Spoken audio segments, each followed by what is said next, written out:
નમસ્કાર દર્શક મિત્રો, હું ડૉક્ટર કૌશલ પટેલ, આર્થ્રોસ્કોપી સર્જન, રાજકોટથી આપણા પેશન્ટ અવેરનેસ સિરીઝમાં બધાનું સ્વાગત કરું છું. આજની આપણી ચર્ચાનો વિષય છે એન્કલ લિગામેન્ટ ઇન્જરી, એટલે કે પગની ઘૂંટીમાં જે વિવિધ પ્રકારના લિગામેન્ટ આવેલા હોય છે તેમાં કયા પ્રકારની ઈજાઓ થાય છે અને તેમની સારવાર અને તેના નિદાન વિશે આજે આપણે વાત કરશું. સૌપ્રથમ એન્કલ એ ઘૂંટણથી નીચેનો સાંધો આવેલો છે અને તેમાં સામાન્ય રીતે પ્લાન્ટર ફ્લેક્શન, ડોર્ઝી ફ્લેક્શન, ઇન્વર્ઝન અને ઇવર્ઝન આ રીતે 4 પ્રકારની મૂવમેન્ટ થતી હોય છે. એટલે કે પગનો પંજો નીચેની દિશામાં, ઉપરની દિશામાં, અંદરની બાજુ અને બહારની બાજુએ ફરતો હોય છે, એટલે કે તેનું હલનચલન થતું હોય છે.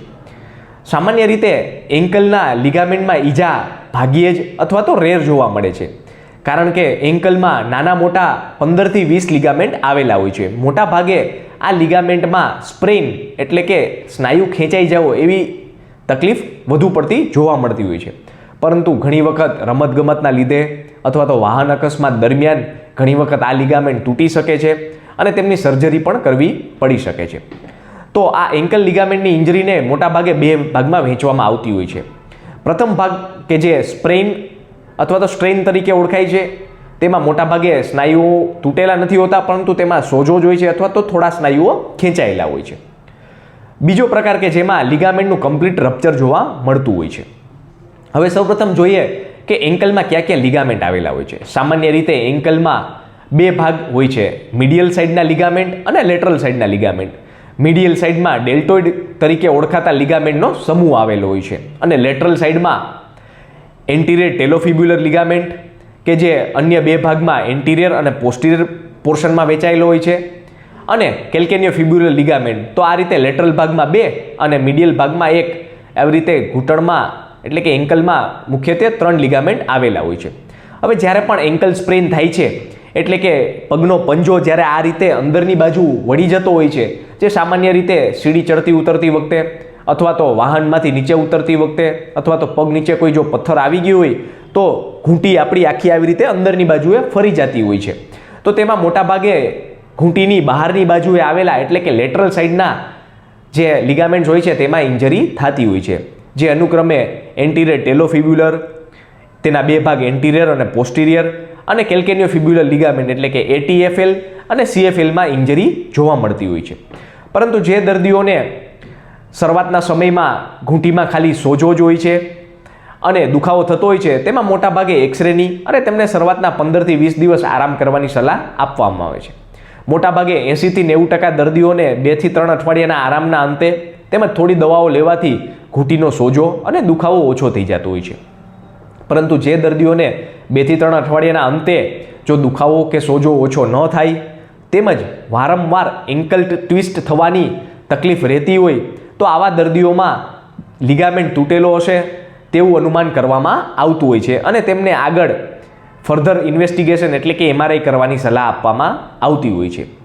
હવે જ્યારે પણ દર્દીઓ OPDમાં આ પ્રકારની તકલીફ સાથે આવે છે ત્યારે સૌપ્રથમ તેમનો એક્સરે અને ક્લિનિકલ એક્ઝામિનેશનના અંતે જો તકલીફ તેમની 3-4 મહિના કરતાં વધારે જૂની હોય, સોજો અને વારંવાર એન્કલ ટ્વિસ્ટ એટલે કે પગ ઢચકાઈ જવાની જો તકલીફ હોય તો તેમને MRIની સલાહ આપવામાં આવે છે.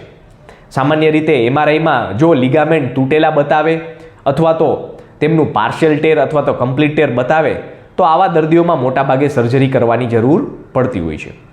હવે જે દર્દીઓની ઉંમર 20 થી 40 વર્ષની હોય એવા દર્દીઓમાં મોટાભાગે સર્જરીની જરૂર વધારે પડતી હોય છે, કારણ કે આવા દર્દીઓ ઘણી વખત એથ્લીટ હોય, તેઓ પોતાની લાઈફસ્ટાઈલમાં ઘણા એક્ટિવ હોય અને જો વારંવાર પગ ઢચકાઈ જતો હોય અને જો તેમની સમયસર સર્જરી કરવામાં ન આવે તો ઘણી વખત હાડકાનો ઘસારો પણ તેમને થતો હોય છે. જે દર્દીઓની ઉંમર 45-50 વર્ષ જેવડી હોય અને તેમાં મોટાભાગે ઘણી વખત એન્કલ સ્પ્રેઇન એટલે કે પગ મચકોડ જેવી જ તકલીફ થતી હોય છે, આવા દર્દીઓને 1 થી 1.5 મહિનાના આરામ એટલે કે તેમને કાચો પાટો આપવામાં આવે છે અને થોડી દવાઓ અને કસરતના અંતે તેઓ પોતાની રૂટીન લાઈફ જીવી શકતા હોય છે.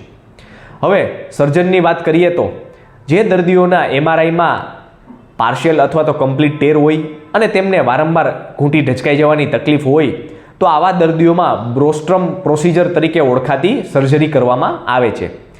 સામાન્ય રીતે બ્રોસ્ટ્રમ સર્જરીમાં જે લિગામેન્ટ તૂટી ગયેલા હોય છે તે લિગામેન્ટને ફરી તેની જગ્યાએ ઇમ્પ્લાન્ટની મદદથી રિપેર કરવામાં આવે છે, જેથી કરીને પગ વારંવાર ઢચકાય નહીં અને દર્દી પોતાનું જીવન પહેલાં જેવું જીવી શકે. સામાન્ય રીતે આ પ્રકારના ઓપરેશન પછી 1 થી 1.5 મહિનાનો આરામની જરૂર પડતી હોય છે અને હોસ્પિટલમાં 1 થી 2 દિવસનું રોકાણ. જો દર્દીઓમાં ફ્રેશ ઇન્જરી એટલે કે તાજી ઈજા હોય તો આ પ્રકારના લિગામેન્ટની સર્જરી દૂરબીનથી પણ કરવામાં આવતી હોય છે, અને જો જૂની ઈજા હોય, ઘણી વખત સોજો પણ વધારે હોય તો મોટાભાગે ચેકો મારીને આ પ્રકારની સર્જરી કરવામાં આવતી હોય છે. તો જ્યારે પણ આ રીતે એન્કલ ટ્વિસ્ટિંગ અથવા તો રમતગમતના લીધે જો ઘૂંટીમાં સોજો આવતો હોય, દુખાવો થતો હોય અને વારંવાર જો ઘૂંટીમાંથી પગ ઢચકાઈ જવાની તકલીફ હોય તો તેવા દર્દીઓને એન્કલના લિગામેન્ટની ઇન્જરી હોઈ શકે છે, અને જો તેમનું સમયસર નિદાન અને સારવાર કરવામાં આવે તો તકલીફમાંથી રાહત મળી દર્દી પોતાનું જીવન પહેલાં જેવું જીવી શકે છે. તો જે પણ દર્દીઓને આ રીતે ઘૂંટીના એટલે કે એન્કલના લિગામેન્ટની ઈજા હોય, તેમને એન્કલમાં પેઇન, સ્વેલિંગની તકલીફ રહેતી હોય તો તે નીચેના આપણા કમેન્ટ બોક્સમાં રિપોર્ટ્સ મોકલી યોગ્ય માર્ગદર્શન મેળવી શકે છે. આભાર.